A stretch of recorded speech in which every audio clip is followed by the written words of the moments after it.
Great to have you on the Slice of Healthcare podcast. We are recording live from the HLTH Conference in Las Vegas. To start out, give us a quick overview.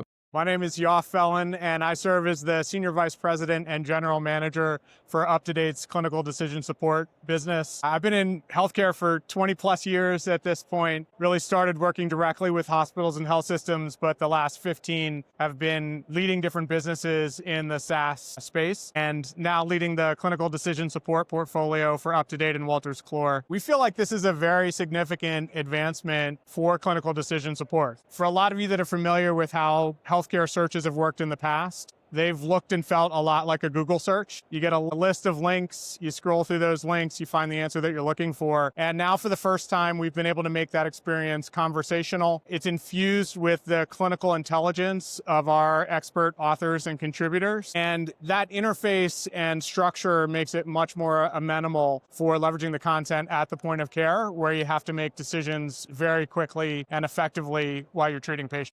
Can you talk a little bit about validation and quality? I'm super happy you asked this question.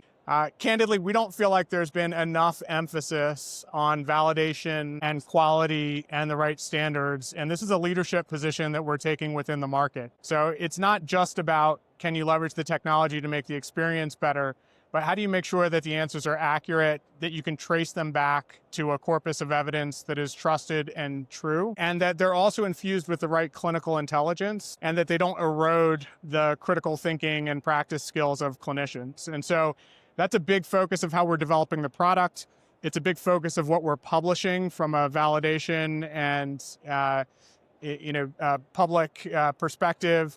And it's definitely going to be a core part of how we proceed to bring and deploy these solutions to market. Yeah, I would say workflow integration has been king. Ambient has been a really fantastic development within the healthcare space. It's saving clinicians time. It's actually opening up workflows that were previously hard to access or locked down. And it's one of the reasons why we're actually partnering with a number of the key ambient players, because when you are directly in the clinician's workflow, decision support around evidence-based practice and treatment is one of the best ways to improve and drive patient outcomes. And so we really do see a large expansion in the workflow integration opportunity, whether it's ambient or AI or many of the other new technologies that are starting to unlock things. I'm going to go back to a term that I just used. I don't think of it so much as AI defining clinical decision support, but I certainly think about it as AI unlocking the potential of clinical decision support within workflow. And I think, whether it's the new modalities for making decisions conversational, whether it's new ways to process information faster, as long as you've got the right experts in the loop, you've got the right trust and validation,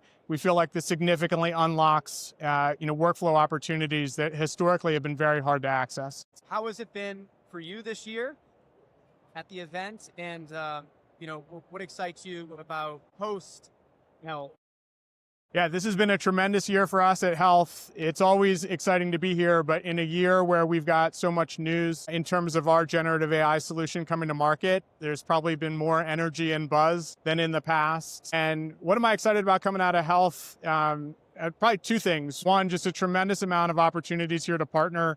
We talked a lot on the podcast about workflow integration, and we see a lot of different partner opportunities, whether that's Ambient or other companies coming out of the show. I think the second piece is it's always a great time to meet with our customers. Hospitals and healthcare systems are really trying to reimagine their digital experiences. They're trying to drive outcomes. They're trying to figure out safe ways to leverage AI for clinical decision support. And there's just a ton of momentum that we've been building in those customer conversations while we're here. So very excited to keep working on those priorities coming out of the conference.